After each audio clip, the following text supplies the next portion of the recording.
Hello everyone, welcome back to my channel Medical Research with Mohan. I am Dr. Mohan Raj Sharma and today I have chosen a very interesting topic for presentation, application of generative AI in medical research.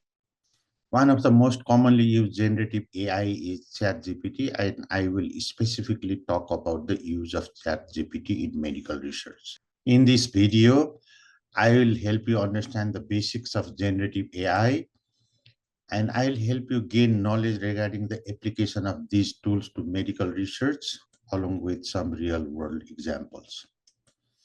What is an AI?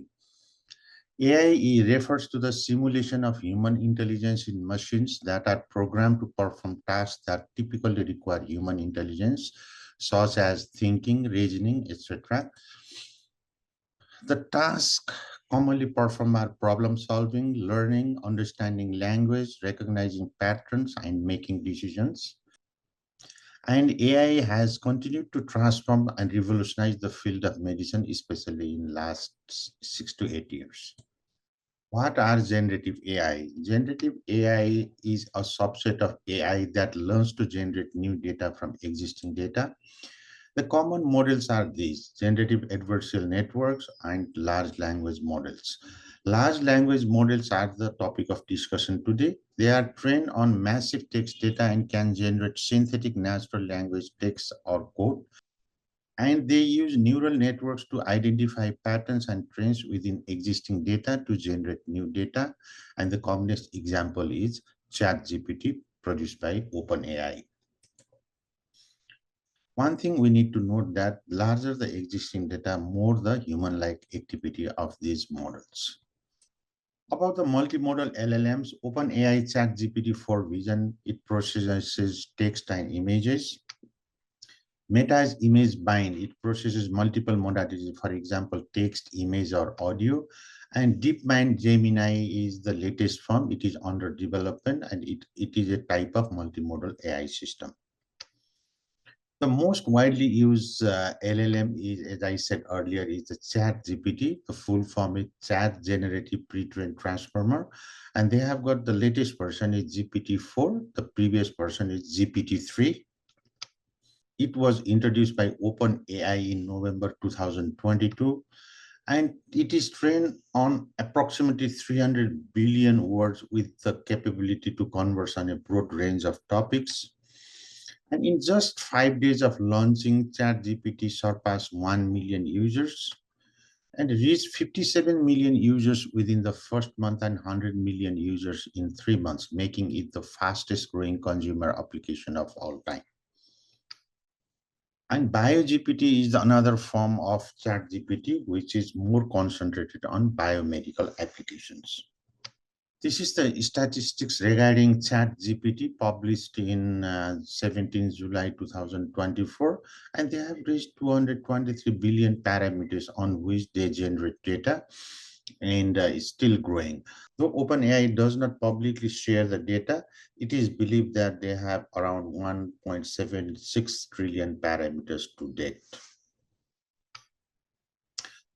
Further ChatGPT user statistics, currently they have over 180 million users and it gets approximately 60 million visits per month.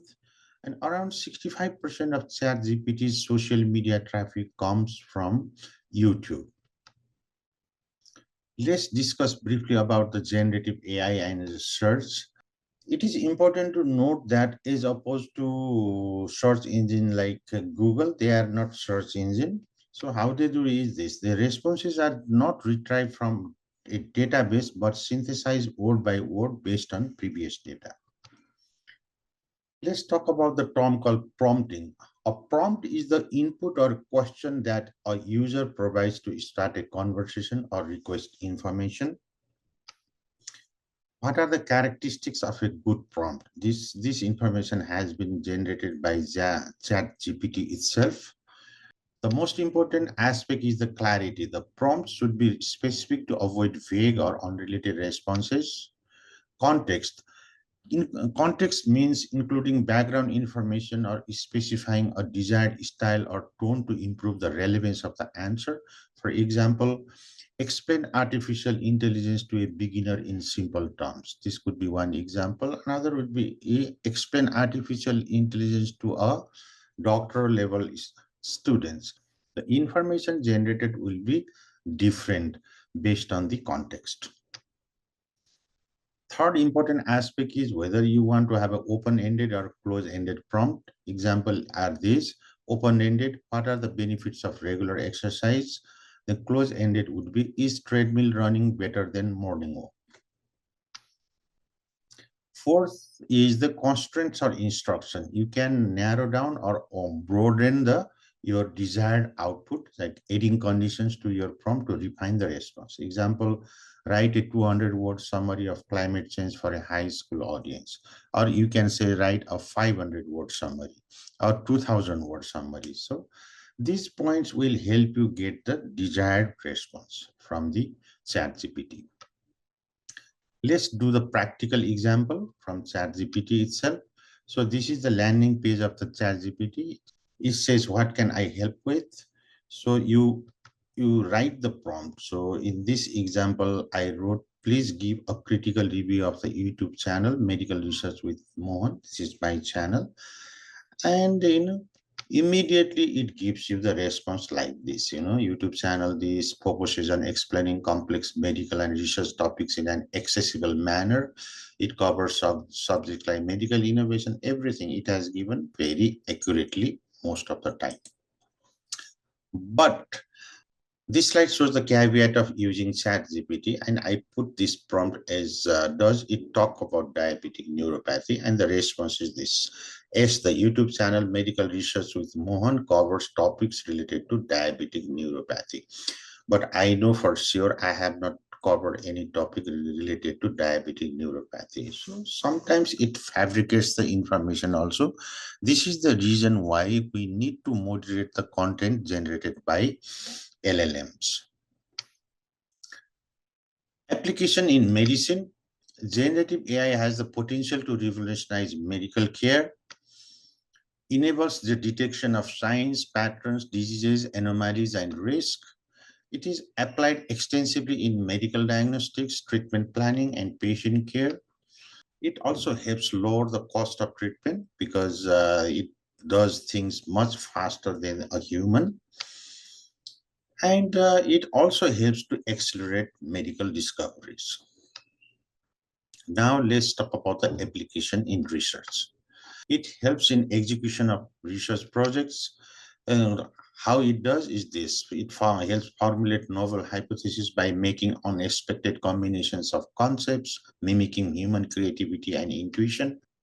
And it can read research papers and propose unexplored directions worth investigating. Especially GAN models help you generate the synthetic data which can be used for research purpose.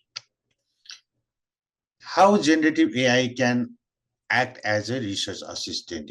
They will help you in literature review, critical appraisal of the literature, idea generation, summarizing the content of a paper.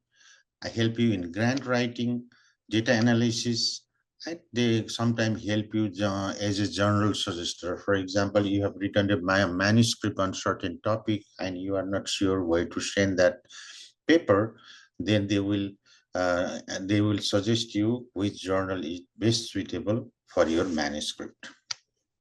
And also they help you in your manuscript policy. You have written a manuscript, but if you think it needs polishing in terms of content and language, it helps you with that as well. Application in academics and research. Currently, there is no clear consensus on the standards for using LMMs such as ChatGPT in academic medicine.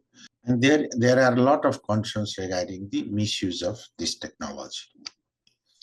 So this based on this Kim et al.'s paper, scoping review, and International Committee of Medical Journal Editors Guideline, these are the recommendation for the proper use of LMM.